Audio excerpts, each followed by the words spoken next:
araw mga kababayan, ito ang PNN Panahon News Network, ang inyong daily weather news authority ng bansa. Mga kababayan, unang nating talakayin ang bagong tropical depression na patuloy na minomonitor sa kanlurang bahagi ng Philippine Sea. Batay sa pinakahuling datos, ang sentro ng tropical depression ay namataan sa layong 915 kilometro mula sa extreme northern Luzon.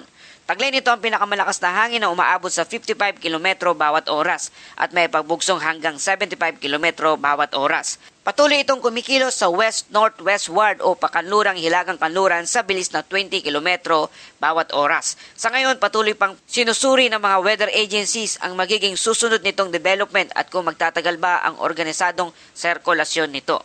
Samantala, ang dating tropical depression Josie o bagyong Josie ay tuluyan ng humina at opisyal nang idiniklarang low pressure area. Ay nawala ang organisadong sirkulasyon nito bunsod ng hindi maganda ang kondisyon sa kapaligiran. Sa pinakahuling pagtataya, ang natitirang sentro ng low pressure area ay nasa layong 1,125 kilometro silangan ng southeastern Luzon at mabagal na kumikilos pahilagang silangan o north-northeastward. Dahil sa patuloy nitong pagpasok sa lugar ng mas mataas na wind shear at mas hindi maganda ang atmospheric condition, lalo pa itong hihina hanggang sa tuluyan ng mawala sa mga susunod na araw. Sa kasalukuyan, wala nang inaasahang direktang epekto ang dating bagyong Josie sa anumang bahagi ng ating bansa. Ito rin ang dahilan kung bakit wala nang nakataas na tropical cyclone wind signal sa buong bansa. Mga kababayan, bagamat humina na ang bagyong Josie, nananatiling aktibo ang southwest monsoon o habagat na siya ngayong pangunahing weather system na nakakaapekto sa ating bansa. Karaniwang nangyayari ito kapag may umiiral na tropical system sa paligid ng Philippine Sea. Kahit humina na ang bagyo, ang malawak nitong sirkulasyon ay patuloy na nakatutulong sa paghila ng mas maraming hangin mula sa West Philippine Sea. Ito ang dahilan kung bakit nagpapatuloy pa rin ang malalakas na bugso ng hangin at paminsa-minsang pag-ulan sa ilang bahagi ng Luzon, kahit wala ng direktang banta mula sa bagyong Josie. Sa madaling sabi mga kababayan, ang habagat pa rin ang pangunahing sanhi ng masamang panahon sa bansa at hindi na ang tropical depression o bagyong Josie. Samantala, narito naman ang lagay ng panahon. Sa buong araw na ito, inaasahan ang malalakas hanggang gale force na bugso ng hangin, lalo na sa mga matataas na lugar at baybayin.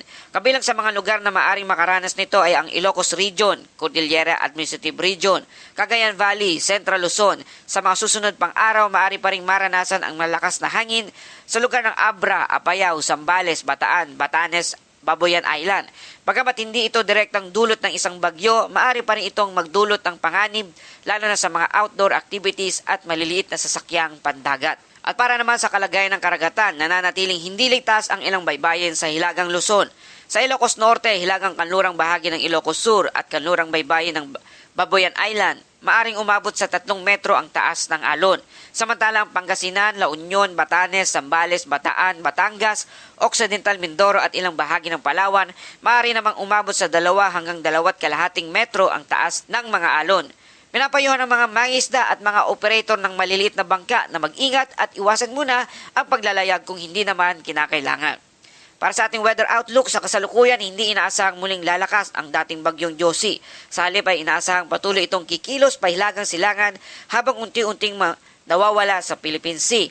Samantala, ang bagyong tropical depression na binabatayan sa karagatan ay patuloy pang minomonitor. Sa ngayon ay masyado pang maaga upang sabihin kung magkakaroon ito ng direktang epekto sa ating bansa. Kaya mahalagang patuloy nating subaybayan ang mga susunod na weather outlook. At para sa bod na ating balita, ang dating tropical depression Josie ay humina na at isa na lamang low pressure area. Wala nang nakataas na tropical cyclone wind signal sa ating bansa at wala na itong direktang epekto sa ating bansa. Ang southwest monsoon ang pangunahing sanhi ng malalakas na hangin at pabugso-bugsong pag-ulan sa ilang bahagi ng Luzon. Nananatiling maalon ang ilang karagatan sa Hilagang Luzon kaya pinapayuhan ang mga mangingisda na mag-ingat sa araw na ito. At yan po ating update sa panahon sa araw na ito. Kung nakatulong sa inyo ang balitang ito, please like, share, and subscribe. Salamat sa suporta. Ito ang PNN Panahon News Network, ang inyong daily weather news authority ng bansa. Muli hanggang sa susunod na ulat panahon.